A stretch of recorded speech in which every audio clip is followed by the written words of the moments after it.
Hello ma'am, kayo po ba si Annalyn? Hindi pwede, may boyfriend ako. Ma'am, ako po yung nakapulot ng wallet nyo. Ay, hala, oo.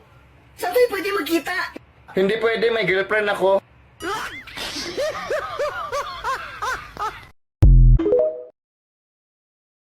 Oh, wag. Don't dare me.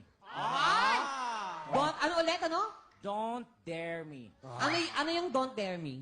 Don't dare me. Ano ibig sabihin? Alam ng mga tao yan, di ba? Ano ibig sabihin? Ginagawa mong bobo yung tao. Ano nga ibig mo sabihin? Don't dare me. Oh, ano yung don't dare me? Wag mo akong dalhin doon. Paano pag dadalhin dito? Don't hear me. Did you hear that? What do you do for a living?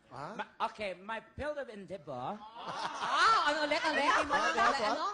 My field of endeavor. Wow. Ano ulit yung in there? Endeavor. Wow. Yeah. Ilan yung Spell vowel mo. doon? Ha? Ilan yung